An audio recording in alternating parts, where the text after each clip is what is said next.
नमस्ते दोस्तों, आप सभी का स्वागत है हमारे बुक समरी अड्डा यूट्यूब चैनल पर। यहाँ पर आपको बहुत सारी बुक्स का ज्ञान मिल जाता है जिससे आपकी लाइफ इम्प्रूव हो सके। तो चलिए आज की बुक समरी स्टार्ट करते हैं। चैप्टर 1। एडवर्टाइजिंग में अपना हाथ आजमाने से पहले आपके पास एक बेहतरीन पोर्टफोलियो होना चाहिए। जब भी हम एडवर्टाइजिंग के बारे में सोचते हैं तो हमें लगता है कि शायद कुछ जीनियस लोग मिलकर एक एड को बनाते होंगे। सारा दिन चाय की चुस्की के साथ गप्पे मारते मारते अचानक उनके दिमाग में एक ब्रिलियंट आइडिया आ जाता है और बस उनका काम खत्म। लेकिन असल में एक एड लिखना इससे कहीं ज्यादा कठिन है। एक एड लिखने के लिए आपको अपने आइडिया, अपने क्लाइंट, कस्टमर्स और प्रोडक्ट के बीच पूरा तालमेल बिठाना पड़ता है। एक एड यानी एक छोटे से मैसेज को कस्टमर के दिल तक पहुंचाना। एक एड यानी अपने प्रोडक्ट की हर बात को 30 सेकंड में अपने कस्टमर की जिंदगी से जोड़ना। यकीन मानिए ये इतना आसान नहीं है। हे विपल स्क्वीज दिस आपको एडवर्टाइजिंग की उसी गलियों से लेकर जाएगी जहां से गुजरकर आप अपने अंदर छुपे क्रिएटिव जीनियस को स्क्वीज करके बाहर निकाल पाएंगे, ताकि एडवर्टाइजिंग की दुनिया में आप अपना मनचाहा करियर बना सकें। कुछ समय पहले तक कुछ अच्छे आइडियाज और अपने काम को लेकर आपका पैशन, बस इतना ही काफी होता था आपको अपना पहला ब्रेक दिलाने के लिए। लेकिन आजकल कंपनियां इतनी स्ट्रिक्ट हो गई हैं कि जब तक आपके पास एक बेहतरीन और दूसरों से अलग पोर्टफोलियो नहीं होगा, तब तक आपको अपना पहला बड़ा ब्रेक नहीं मिल सकेगा। आप दुनिया की भीड़ में पीछे रह जाएंगे। आपका पोर्टफोलियो ही आपका जॉब एप्लीकेशन और आपका टैलेंट शोकेस दोनों है। जैसे जैसे एडवर्टाइजिंग में डिग्री करने वालों का नंबर बढ़ता जा रहा है, वैसे वैसे इस फील्ड में कंपटीशन भी लगातार बढ़ता जा रहा है।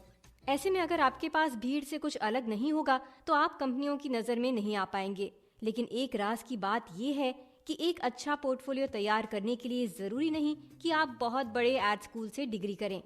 आपको अपने पोर्टफोलियो में बस 8 से 10 हाइपोथेटिकल यानी खुद से सोचे हुए एड कैंपेन तैयार करने होंगे। कंपनियां ये नहीं चाहती कि एड बहुत अच्छे डायलॉग्स और सीन के साथ हो, बल्कि वो तो यूनिक आइडियाज और टैलेंट के तलाश में होती हैं। उन्हीं यूनिक बातों से दर्शक आकर्षित होते हैं। इसे नाइकी के फेमस एड से समझते हैं, जिसमें माइकल जॉर्डन लाइन पर जंप और स्कोर करते हुए कहते हैं कि माइकल जॉर्डन 1 और इसका न्यूटन 0 हो सकता है। किसी ने ऐसे एड को एकदम रफ आइडिया के तौर पर बनाया हो, लेकिन ये अपने आप में इतना यूनिक है कि लोगों का ध्यान इस एड पर चला ही जाता है। लेकिन ये बेहतरीन आइडियाज आते कहाँ से हैं? जब भी आप अपने पोर्टफोलियो के लिए एड बना रहे हो तो सबसे पहले उन प्रोडक्ट्स की बनाएं जो आपने खुद भी इस्तेमाल करके देखे हों। ऐसे में आइडियाज आसानी से आते हैं। फिर कुछ पुराने अवार्ड विनिंग एड्स के बारे में सोचो कि वो इतने फेमस क्यों हुए और कुछ उनके जैसे एड्स बनाएं। अंत में आप ऐसे प्रोडक्ट्स की एड बनाएं जो लीग से हटकर हों और जिन्हें आपने कभी इस्तेमाल भी ना किए हों। जैसे अगर आप एक लड़के हैं तो आप ब्राइडल प्रोडक्ट्स का एड डिजाइन कर सकते हैं, और अगर आप एक लड़की हैं तो आप जिम या फिटनेस से रिलेटेड एड करें। ऐसे में कंपनी को लगेगा कि आप हर तरीके की एड्स बना सकते हैं और इससे आपके पोर्टफोलियो को एक वर्सटाइल लुक मिलेगा। चैप्टर 2। अच्छे विज्ञापनों को बनाना बहुत ही मेहनत का काम है। एडवर्टाइजिंग की दुनिया केवल पार्टीज, अफेयर्स और पागल से लगने वाले क्रिएटिव लोगों के बारे में नहीं है। असल में एक एड को बनाने की पूरी प्रोसेस इतनी सिरदर्दी से भरी है कि इसमें वाकई बहुत मेहनत और एफर्ट चाहिए। एडवर्टाइजिंग की दुनिया में काम करना यानी हर क्लाइंट को अपना बेस्ट देना। ये तब और भी चैलेंजेस से भरा हो जाता है जब आपका हर क्लाइंट दूसरे से अलग हो। शायद आज आपको किसी फाइनेंशियल कंपनी के साथ काम करते हुए मार्केट के उतार चढ़ाव को समझना पड़े, तो अगले ही दिन किसी डॉग फूड बनाने वाली कंपनी के लिए आपको कुत्तों की आदतों और नस्लों के बारे में सीखना पड़े। उदाहरण के लिए आप ये मान लें कि एडवर्टाइजिंग का पूरा प्रोसेस किसी जानवर को नहलाने जैसा है। अब आप सोच रहे होंगे कि एक जानवर को नहलाने और एड बनाने का आपस में क्या लेना देना। लेखक कहते हैं दोनों एक जैसी ही प्रोसेस है, क्योंकि दोनों की ही ना कोई शुरुआत है और ना ही कोई अंत, और इसे कैसे करना है इसका कोई भी रूल नहीं है। कोई आपको ये नहीं बता सकता कि कौन सा रास्ता सही है, कौन सा गलत।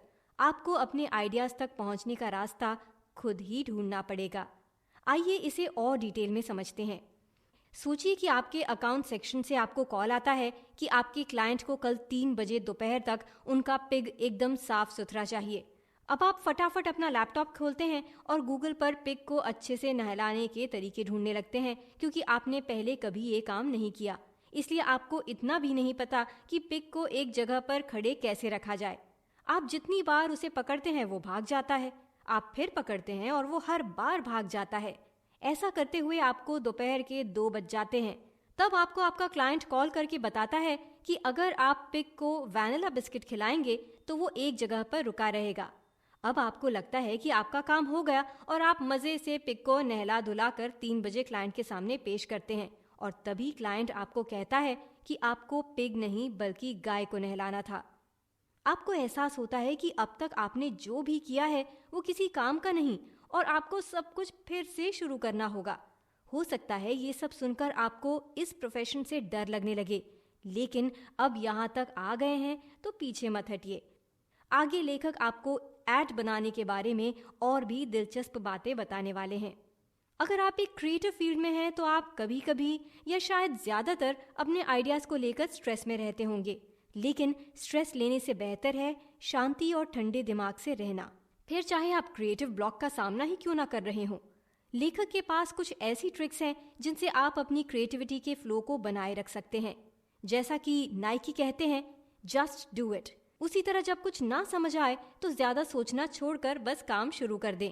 पेपर और पेन निकालें और लिखें कि ये एड एक ऐसे प्रोडक्ट के बारे में है, और फिर जो आपके मन में आता जाए वो लिखते जाएं। आप ये देखकर हैरान हो जाएंगे कि आपने कितनी जल्दी एक बेहतरीन आइडिया ढूंढ लिया है। दूसरी ट्रिक है कि आप खुद को कस्टमर की जगह पर रखकर सोचें कि जब वो इस प्रोडक्ट को इस्तेमाल करेंगे तो कैसा फील करना चाहेंगे, क्योंकि इंसान बहुत इमोशनल होता है, इसलिए कई बार लॉजिकल रीजन से ज्यादा इमोशनल टच काम कर जाता है। जैसे मान लें कि आप एक क्लोथिंग ब्रांड के लिए एड लिख रहे हैं जो टीनेजर्स के लिए कपड़े बनाता है। अगर आप टीनेज में होते तो क्या चाहते?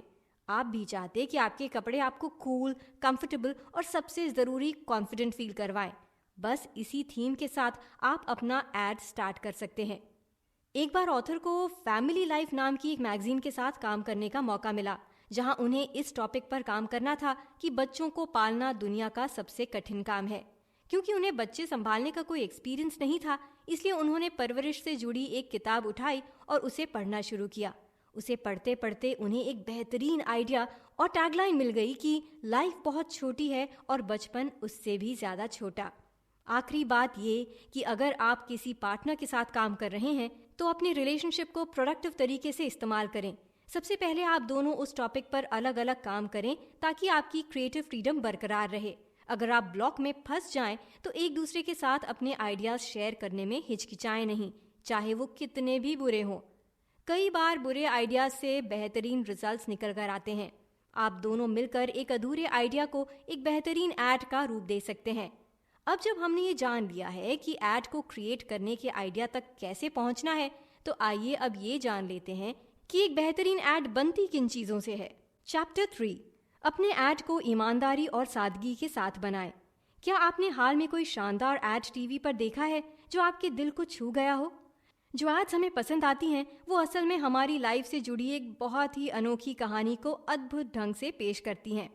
आप सोच रहे होंगे कि ऐसी एड को बनाना अपने आप में बहुत कठिन होगा, जबकि असल में सबसे शानदार एड सबसे सिंपल और क्लियर स्टेटमेंट से बनते हैं। आइए देखते हैं कि आप अपने सिंपल और क्लियर आइडियाज तक कैसे पहुंच सकते हैं। सबसे पहले अपने ब्रांड के लिए एक ऐसा शब्द ढूंढने की कोशिश करें जो आपके ब्रांड को अच्छे से बयां कर दे। आजकल दर्शकों के पास इतना समय नहीं कि वो एड की हर बात याद रखें। उन्हें रोज न जाने कितने ऐसे एड्स देखने को मिलते हैं, इसलिए वो एक शब्द ऐसा होना चाहिए जो उनके दिमाग में बस जाए। ये शब्द जितना सिंपल होगा लोगों को उतना पसंद आएगा। आइए इसे उदाहरण के साथ समझते हैं। अपनी स्पीच के दौरान लेखक अक्सर लोगों से पूछते थे कि अगर उन्हें वॉल्वो की गाड़ियों को एक शब्द में बयां करना हो तो वो कौन सा शब्द होगा। हर बार उन्हें एक ही जवाब मिलता था, सेफ्टी, जबकि वॉल्वो टॉप 10 सेफ व्हीकल्स की लिस्ट में भी नहीं है। तो उन्होंने इस इमेज को कैसे हासिल किया? जाहिर सी बात है, विज्ञापन से। एड के जरिए किसी ब्रांड की इमेज बनाने के लिए सबसे पहले आपको उस ब्रांड की खूबियों का पता लगाना होगा और फिर उन खूबियों को एक नए तरीके से लोगों के सामने पेश करना होगा। जैसे हम जानते हैं कि हेयर डाई लोगों को जवान दिखने के काम आता है, लेकिन अगर हम इसे ही लोगों का खोया हुआ कॉन्फिडेंस और सेल्फ एस्टीम लौटाने वाली चीज के रूप में पेश करें तो इसका आकर्षण और बढ़ जाएगा। ऐसा करके आप अपनी खामियों को भी खूबियों के तौर पर पेश कर सकते हैं। जैसे 1964 में फॉक्सवैगन ने अपने अंडरडॉग स्टेटस को एक फनी एड के साथ बदल दिया, जिसमें एक छोटे से बीटल को इस शानदार टैगलाइन के साथ दिखाया गया कि ये आपके घर को बड़ा दिखाता है। अचानक फॉक्सवैगन के अल्ट्रा कॉम्पैक्ट डिजाइन वाली कमजोरी लोगों को पसंद आने लगी और उनकी कारों की सेल बढ़ गई। लेकिन 1964 से आज तक विज्ञापनों की दुनिया में काफी कुछ बदल गया है। आज एडवर्टाइजर्स के पास चैलेंजेस की एक अलग ही लिस्ट है। आइए देखते हैं कि आप उन चैलेंजेस से कैसे निपट सकते हैं। अगर आप दूसरों से आगे रहना चाहते हैं तो ब्रांड इमेज के साथ साथ ब्रांड का परफॉर्मेंस भी जरूरी है। दशकों पहले जब टीवी, मैगजीन या बिलबोर्ड्स के लिए एड लिखे जाते थे तो उनकी सक्सेस केवल एक अच्छे आइडिया पर डिपेंड करती थी, एक कमाल की टैगलाइन और बस काम हो गया। लेकिन आज हमें इंटरनेट और स्मार्टफोन की दुनिया में काम करना है, जहां हर इंफॉर्मेशन लोगों को उंगलियां घुमाते ही मिल जाती है। आजकल कोई केवल टीवी के सामने बैठकर एड देखने से प्रोडक्ट नहीं खरीदता। आज का कंज्यूमर ऑनलाइन पूरी जानकारी लेने के बाद ही कुछ खरीदता है। ऐसे में बहुत जरूरी है कि आपका ब्रांड वैसा परफॉर्म भी करे जैसा आप एड में दिखा रहे हैं। जैसे अपने गिव इट बैक नाम के रिसाइकल कैंपेन में कोका कोला ने न केवल लोगों में सस्टेनेबिलिटी को लेकर अवेयरनेस फैलाया, बल्कि अपनी बोतलों को रिसाइकिल किया और साथ ही स्टोर्स में अपने प्रोडक्ट्स को डिस्प्ले करने के लिए रिसाइकल्ड चीजों का इस्तेमाल भी किया, क्योंकि आजकल कस्टमर्स जो देखते हैं उसी पर भरोसा करते हैं। अगर हम इस बात को और आगे ले जाएं तो हम ये समझ पाएंगे कि कैसे एक कंपनी अपनी पॉपुलैरिटी का इस्तेमाल अवेयरनेस फैलाने के लिए कर सकती है। इसे टेक्निकल भाषा में ब्रांड जेनरोसिटी कहते हैं।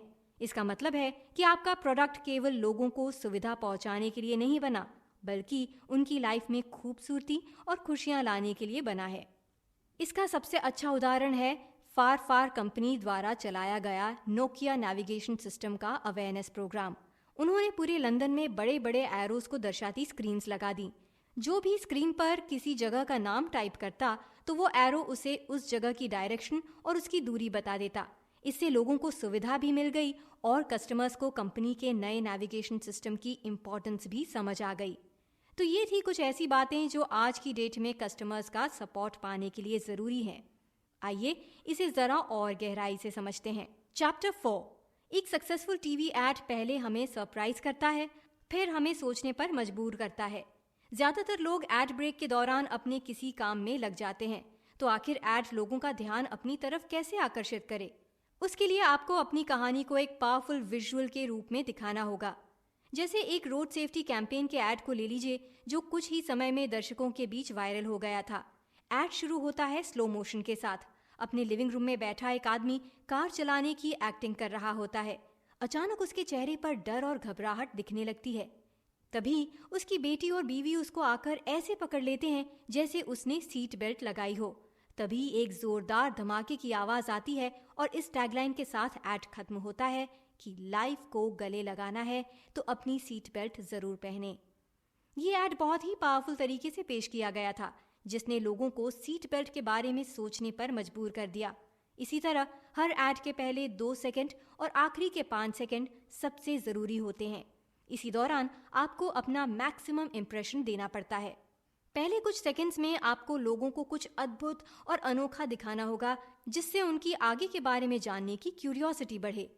इसे क्यूरियोसिटी गैप कहते हैं। फिर आखिरी के 5 सेकंड्स में आपको उस गैप को भर कर अपना फाइनल मैसेज देना होता है।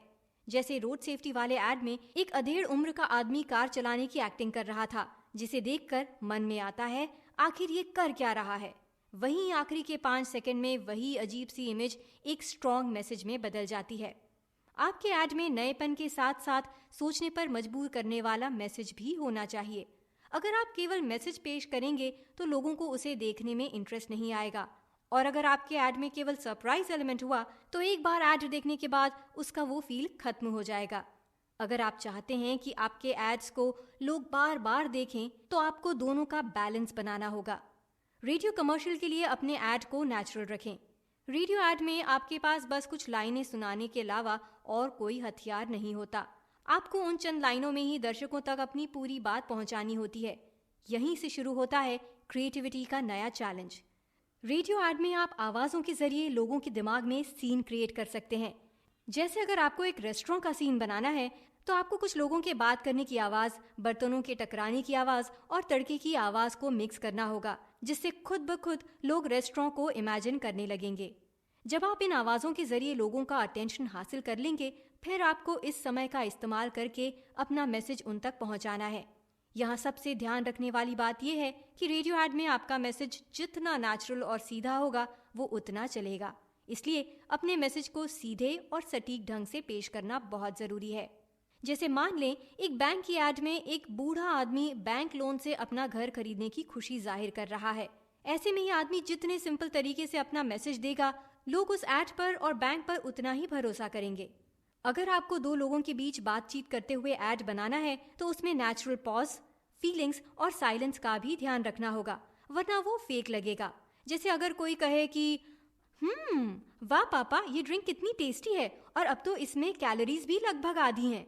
हालांकि इस सेंटेंस में प्रोडक्ट के हर फीचर को अच्छे से बताया गया है, पर ये बिल्कुल नेचुरल नहीं लग रहा, क्योंकि असल जिंदगी में जब हम बात करते हैं तो एक ही बार में सब कुछ नहीं बोल जाते हैं, बल्कि उसमें साइलेंस भी होता है। लोग एक दूसरों की बातों के बीच में अपनी बात घुसा देते हैं। इसलिए अगर आप ये नेचुरल फीलिंग क्रिएट करना चाहते हैं तो आपको छोटे छोटे सेंटेंसेस का ऐड बनाना होगा और वॉइस ओवर आर्टिस्ट को अपने हिसाब से इसे पेश करने की फ्रीडम देनी होगी, तभी वो असली और नेचुरल लगेगा। हालांकि ऐड बनाना थोड़ा टेढ़ा काम जरूर है, पर इस किताब में दिए गए टिप्स एंड ट्रिक्स की मदद से आप आसानी से अपनी क्रिएटिविटी के पंखों से एडवर्टाइजिंग की दुनिया में अपना नाम बना सकते हैं। कुल मिलाकर एडवर्टाइजिंग आपको एक पागलपन से भरी दुनिया लग सकती है, लेकिन अगर आप में क्रिएटिविटी है और आप कभी हार नहीं मानते तो ये दुनिया आपकी भी हो सकती है। थोड़ा हार्डवर्क और थोड़ी सिंप्लिसिटी से आप अपने हर आइडिया को एक बेहतरीन ऐड में बदल सकते हैं। वो ऐड जो ना केवल आपके क्लाइंट्स की सभी जरूरतों को पूरा करे, बल्कि कस्टमर्स के दिलो दिमाग में छा जाए। क्या करें? अपने आइडियाज तक पहुंचने में आपने कितनी मेहनत की। अगर आप इसे ढंग से प्रेजेंट नहीं करेंगे तो आपकी मेहनत बर्बाद हो जाएगी। इसलिए एक अच्छा प्रेजेंटर होना भी बहुत जरूरी है। अपने क्लाइंट और उनके टारगेट कस्टमर्स के बीच थोड़ा समय बिताकर उनकी एक्सपेक्टेशन को समझें और उस हिसाब से ह्यूमर क्रिएट करने की कोशिश करें। ऐसा करने से आपका ऐड आसानी से लोगों के दिलों में अपनी जगह बना लेगा। उम्मीद करते हैं आपको हमारी यह बुक समरी पसंद आई होगी और अच्छा लगे तो लाइक और सब्सक्राइब जरूर करें ताकि आप हमारे नए वीडियोस से अपडेट रह सकें। फिर मिलते हैं अगली वीडियो में। धन्यवाद।